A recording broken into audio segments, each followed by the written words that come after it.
Lancement à Brazzaville de la télé nationale de présentation et de validation des lignes directrices pour l'identification des autres mesures de conservation efficaces par zone, une étape importante de la préservation de la biodiversité, dans la mesure où les AM16 constituent une approche innovante pour l'atteinte par le Congo de l'objectif 30-30, le pays qui s'est engagé à préserver 30% de son territoire d'ici 2030.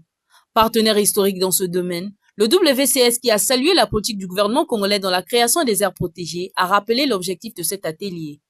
Le présent atelier ne vise pas seulement de comprendre les définitions, mais aussi de passer à l'action.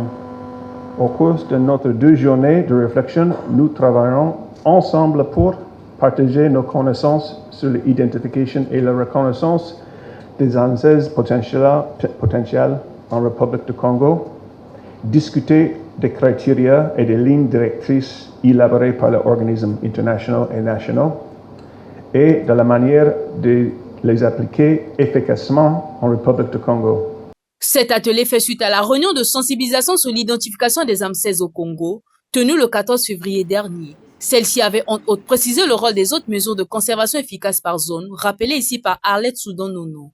Les AM16 offrent une opportunité stratégique majeure.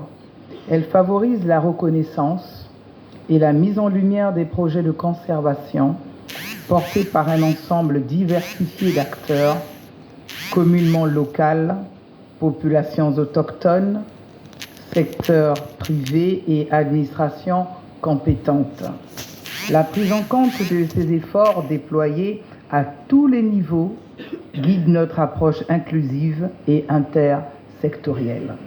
Ouvrant les travaux de cet atelier, le ministre de l'Environnement, du Développement durable et du Bassin du Congo a salué le soutien des partenaires du gouvernement dans ce domaine combien important pour la survie de la planète.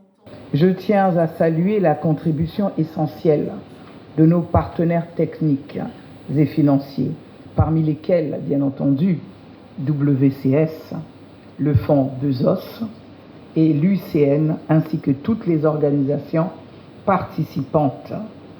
Votre contribution active aux travaux de cet atelier est donc essentielle, pour ne pas dire primordiale. L'apport de vos expertises, expériences, terrain et analyses sectorielles est crucial pour assurer la pertinence et l'efficacité des lignes directrices opérationnelles. Les AM16 ou autres mesures de conservation efficaces par zone sont un concept de conservation de la biodiversité, désignant des zones gérées durablement pour la protection de la nature, même en dehors des aires protégées classiques qui sont des parcs nationaux. Cette initiative vise à intégrer des zones où des pratiques durables assurent la conservation, valorisant ainsi le rôle des populations locales et des communautés autochtones dans la démarche.